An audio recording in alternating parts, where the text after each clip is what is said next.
What's up, everybody? We are back. John Delarose here, delarose.com. That's DELARROZ.com.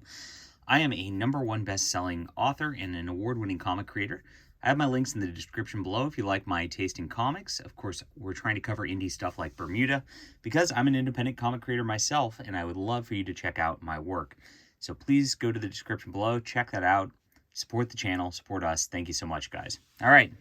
This is Bermuda by John Layman and somebody Bradshaw. It's Nick Bradshaw on art.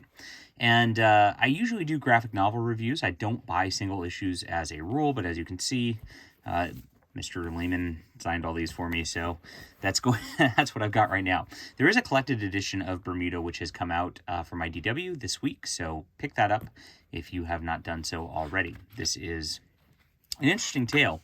Of course, pretty standard setup. The Bermuda Triangle's weird. Something weird is happening there. You see a plane crash at the beginning of this. And every issue starts with a kind of a past setup for Bermuda. This guy crashes there, and there's a pretty redhead girl who's kind of a badass who lives there on the island. He follows her. And I gotta say, some of the art I really like. Some of it, like, you see here, like, there's really not a ton of difference between the faces of the character. They almost look like the same person. And she's supposed to be kind of feminine, and he's supposed to be masculine. So it kind of, sometimes the art, like, doesn't quite do it for me. Like, here it's different, and, like, he did a pretty good job. But, like, here you can't really make out that difference very much. You kind of just have to imagine things. Same here. It's like, that could easily be the masculine character. But, I don't know. That happens sometimes in comics. Just is what it is. He does a good job with these cool lizard people, though, so it's back and forth. It's hit and miss on some of this stuff. But each one of these, like, they're going through the island. They're mermaids or merfolk, as it is, and they're going away from them. They remind me of the Murlocs in World of Warcraft a little bit, as they come after them, and they get on these lizards. One thing I got to say about, like, the color palette in some of this, like, the green's a little too close with the lizard as it is to the forest, as much as that, like, maybe that's part of the animal's, like, composition of how it, like, blends in there. And the figures do kind of stand out. It just does kind of make it, like, a little difficult to make out the detail in some of these places, too. So the art, it's okay. It's got a really detailed style, though. So if you look at the backgrounds here, there's a ton going on. You see the little airplane down there. You see all the leaves and, like, the dock. And, all that's pretty cool. So there's pluses and minuses across this. And so the guy shows up to Bermuda, and her name's Bermuda, and her little spot when the plane crashed. Turns out they went through, like, some portal to, like, this, like, lost world. It's almost like a Peter Pan kind of world. Bermuda's, of course, got this older gentleman who's kind of looking out for her, and that's the setup for there.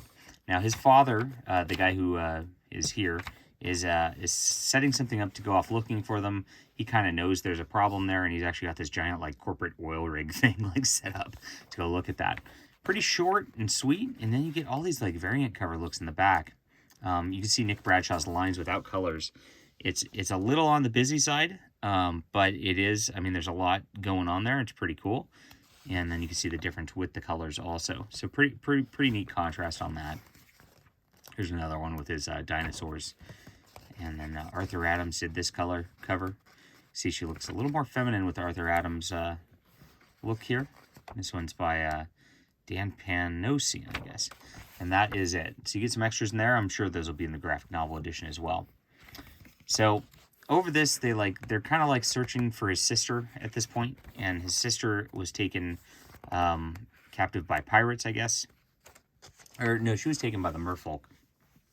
And they're trying to, like, get a team to go after them and get his sister back. And we get into Pirate Town. So very cool pulpy concepts all the way through this stuff. And this is, like, again, like, some of the spots I really like Nick Bradshaw's art here, but some of it I'm not so into it. Just depends. But I do love the pirate brawl in the bar. That's pretty cool. Lots of good action. It is high pulp all the way around here. And then you get these little, look at that. His monsters are really cool looking. That is Nick Bradshaw's, like, wheelhouse right there, it looks like. All right. So where would we be if we weren't fighting with, like, giant squids and giant spiders and stuff like that? That's exactly what happens in this next issue. As they kind of we find out who the old man is, and he was part of this, like, old, like, Marine Corps who you know, kind of just settled into the island. They're going to go after the merfolk, who are now making some weird dimensional portal to like fully open things between worlds. And we get to the last issue. They fight them off and do their thing, of course. It's left open to a spot, and yes, cool monsters again. It's left open to a spot where even though the portal opens, he kind of stays behind with Bermuda. His sister goes back. So now they could have the adventures of him and Bermuda continue on. I would love to see that. I think it's worthwhile. I think there's a great little world building thing. Like I said, it reminds me of like this, like, it reminds me of Lost and Peter Pan and, you know, World of Warcraft. It's got a lot of like just excellent elements all the way out through. This is one of the greatest things I've read in a long time. I love everything John Layman writes, pretty much. So that other than the spots where, like, you know, I feel like the characters, like, even though she's a female and he's a male, like, you can't really tell the difference between them, except for, you know, the red hair and the coloring. You know, that's throws me off a little bit with the art, but beyond that, the storytelling was so good, and the cool detail and all that the art does, and all the cool monsters also kind of made up for it. So good stuff. 9 out of 10 overall. Fantastic. This is one of the best reads of the year so far. All right, hit that like and subscribe button. We'll be back soon.